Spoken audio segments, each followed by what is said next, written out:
Today we have something extra special for you. Now we know we say that pretty often, but this here is probably the most radical car ever.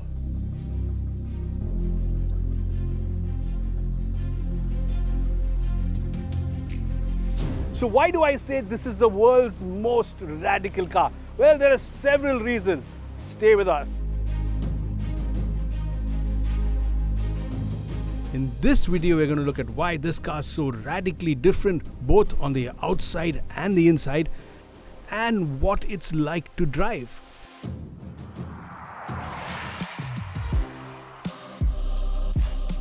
Now, of course, where do you begin with this Cybertruck? It has to be the design, and the design story is fascinating. It started with Elon Musk's son, Saxon, who said, "Why does the future never look like the future?" or some such. And that's where they decided to ditch the truck profile, the standard truck profile, the cowl with the bed at the back, and go for something super radical. Now, initially, Musk wanted something very wedge-shaped, so he bought a Lotus Esprit, the same one used in the James Bond movie, the exact same one. He paid $1 million for it, and he gave it to his design department to see what they could do, how they could transpose that into a truck. And that's sort of why you have this wedge-shaped design. Now, of course, you're all familiar with this design, but take a closer look. See how this shape is an absolutely pure wedge. The bonnet and the windscreen are in the same plane, sort of like the Lamborghini Countach, the other sort of radical, game-changing design. And then as you go towards the top, a very sharp angle that then drops all the way to the back. Now, if that isn't unique, what is? Along the side, you also see a long lateral line separating the top and the bottom. And the manner in which the surfaces are angled does remind you of a stealthy design. The Cybertruck is also made of stainless steel. Known as 30X, this stainless steel alloy was made for SpaceX's Starship. The cold rolled steel, however, is difficult to form, hence the flat panels. Now, stainless steel means this car is super tough, but it also does have some sharp angles, which is probably the reason it's not on sale in Europe, probably the pedestrian norms there. But you also don't need to paint it. This is just polished stainless steel. And because the stainless steel is so strong, there's no traditional ladder frame either. As we go around the side, you can also see some plastic wheel arches here that sort of give it a lot of definition. Now, for a vehicle of these dimensions, of course, you have to make it more slippery, and that's where you have this air curtain that comes around from the bumper, and you have these unique wheels. Look at how this hubcap comes out. You can pull it right out, and that's the alloy wheel. But this is there to also lower the drag coefficient. The rear is even crazier. Now, if you thought the front was radical, just look at that. It's full of crazy, mad angles. And how do you know this is the Cyber Beast, the 845 horsepower version? Well, you have to come close and look at this logo, which is imprinted in the metal. Now, it's a truck, so it has to have a load bay, but where is it? Well, that's how you open the tonneau. It's made up of interlocking sections that are so strong you can actually stand on it.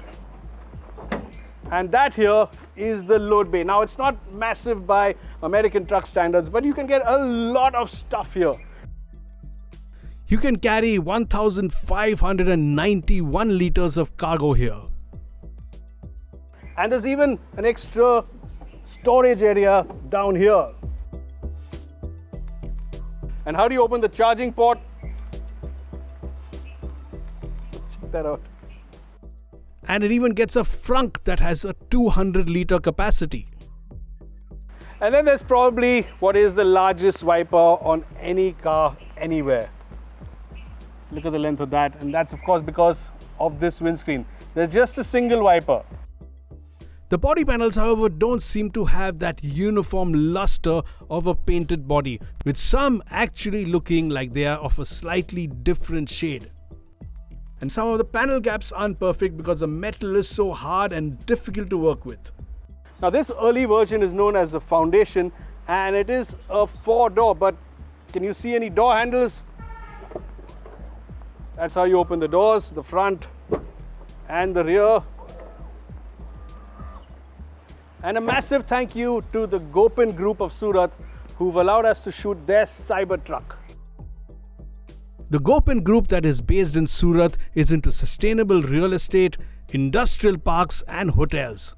Check out the link in the description. And another thing, there are no Tesla logos on this car. Anywhere. But if you think this car is radical on the outside, it's even more radical when it comes to its engineering. Now first up, that revolutionary steering system. Now you've heard of fly-by-wire, but this is steer-by-wire, and it's pure steer-by-wire. There's absolutely no connection between this yoke or steering wheel and the front wheels, or for that matter the rear wheels. Let me show you. Are the front wheels turning? No. Well, let me switch the car on. And now, that is digital steering. Drive or steer by wire. Tesla's system isn't the first, but it sure is the purest, with absolutely no link between the wheels and the steering wheel.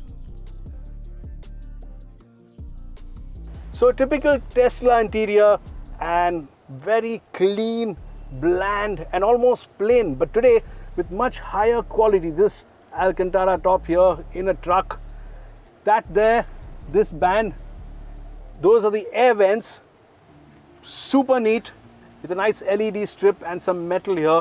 And of course this yoke is very different. It's evolved from the open one to this closed one, and this of course is Tesla's communication device, or its central screen, where pretty much everything happens, including the gear lever now, and that's to go back, reverse, counterintuitive, and that is to go forward. You can also select the gears from up here. Now if you look, there aren't any buttons indicated, but all you need to do is swipe your finger along them and there they illuminate. Isn't that cool? Also super cool are these helicopter-like sun visors. They are a little slim, but they have these magnetic releases that open out this vast windscreen and give you an incredible view all around. And in case you thought they weren't large enough, as on the Model X, well, here's a hack. Now you will have noticed that this rear view mirror is tiny, but it's designed to specifically fit the slot that opens up at the rear when the tonneau cover is down, and it gives you some amount of visibility. Now a lot of space here, and I do really like this rubberized place where you can put stuff, but it could fall over onto the pedals, and that's a risk. Another really nice touch, these felt line phone holders. This one charges your phone, it's pretty quick, and a nice large box here that you can use to store all manner of things. Now the seats are pretty comfortable as well. They're not the most supportive or sporty, but they do look the part, and quality is beautiful. Maybe a bit too much lumbar support and not enough lateral support, especially for a car of this performance.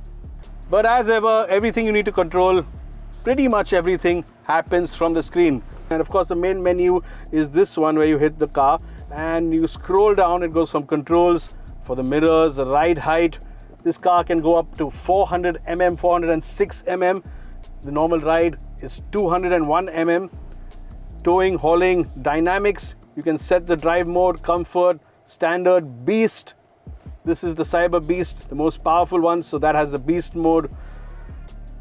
Acceleration, ride and handling, relaxed, focused, and a whole load of things here. Towing and hauling, of course, all the truck functions, charging, outlets and mods, autopilot. I'm not sure which version of autopilot this is here, but locks, lights, seats, display, and it just goes on endlessly. Software. You also have a whole set of apps which you can go to right here directly, and then you have navigation, camera, dash cam, just like a normal regular touchscreen. But you do of course have this here which is arcade, and that allows you to play a lot of the games here. And that's exactly what I'm going to do now. And this is what you do in a traffic jam. Now the rear seats aren't as comfortable as these in front, and the backrest is a bit upright.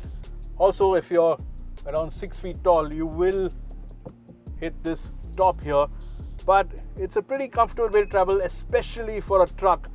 And it does have some nifty features as well, like the fact that you can take the seat back.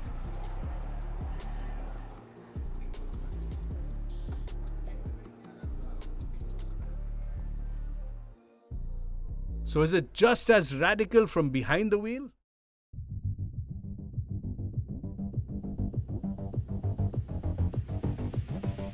Now first up, that steer-by-wire system. Now the most amazing part about this truck, the Cybertruck, is the steering system. I'm going to execute a U-turn and just see how little lock I need to use. There. And I've taken the U-turn, and I can go tighter if I need to. Of course the four-wheel steering helps, but this digital steering or this fly-by-wire steering is just incredible. You do take a bit of time getting used to it, but as you go faster, the system adapts, and then so do you. So very quickly, you're extremely comfortable driving this super quick steering. I need to change lanes, and that's it. Imagine. And that makes this 3-ton vehicle drive with very impressive agility. But the Cybertruck, with its tall suspension and off-road tires, has absolutely no problem with dealing with roads like ours. It just glides over even the worst sections, and you have to remember that it's fundamentally an off-roader, so it's very comfortable in these conditions. You can also lift the suspension up to 400 mm, and that pretty much makes you want to drive onto dirt sections like this any time of the day. There's also no pitching, no bobbing, and no shimmy. Very impressive. Now this Cyber Beast also has a beast mode, so when you select it and put your foot down, this happens. Just reels in the horizon easily. And that's the thing with Tesla's electrics. They just have the knack to deliver tremendous traction. Can't resist another long, hard pull. Whoa, that is quick. Claimed 0 to 100 km/h time, just 2.6 seconds, well into supercar territory. This truck gets 3 motors, but only the one up front uses permanent magnets for greater efficiency. It's also quite effortless and comfortable to drive in comfort mode. Now in comfort mode, driving it is pretty easy. It feels pretty agile for its weight, its 3-ton weight and its size, due primarily to the steering. And then in comfort mode, it's easy to modulate and get on and off the throttle. What does take a bit of getting used to, however, is the fact that the base of the windscreen is probably 3.5 or 4 feet away from the steering wheel. It's this incredible rake that you have, and that almost makes you feel like you're sitting in a supercar from the 70s, but of course you're at a height. And no car, I remember, has ever attracted more attention. What the Cybertruck also does, like no other, is attract attention. It doesn't matter which hypercar or supercar you're in, Ferrari, Lamborghini, whatever. This thing just attracts more people than anything else I've ever driven in India. Want to get people to notice you? Buy a Cybertruck. And the other strange thing you got to get used to is this rear view mirror, which actually shows you nothing. So instead of looking up here, you have to look here at this screen, which when it's raining like today, tends to get dirty quite easily. And then there's the shape of the steering wheel. Now, it is square, and of course that's not ideal, but because you don't have to keep twirling it and going from lock to lock, this thing actually works pretty well. If there was an award for the most radically different car ever made, I just think it has to go to this one. It's radical on the outside, but even more radical when you drive it and experience this steering system, the kind of performance it can put down, its off-road suspension, and then of course the 3-ton curb weight and its sheer size. Let's not forget, the wheelbase is longer than a Mercedes Maybach, the S-Class Maybach, and it still feels so agile because of that 4-wheel steering system. Powered by a 123 kilowatt-hour battery that delivers a claimed range of 550 kilometers, the battery can be charged from 10 to 80% on a 325 kilowatt DC fast charger in just 40 minutes. And yes, this is also the first car to get rid of the 12-volt battery in place of a 48-volt system. Summing up, the biggest surprise is just how much I got to like the Cybertruck. Because initially, I didn't really think much of it. Unless Tesla makes a right-hand drive Cybertruck and does something about the pedestrian safety and all those sharp angles up front, we are unlikely to see it on sale in India. And that's a bit of a shame. How much would it potentially cost?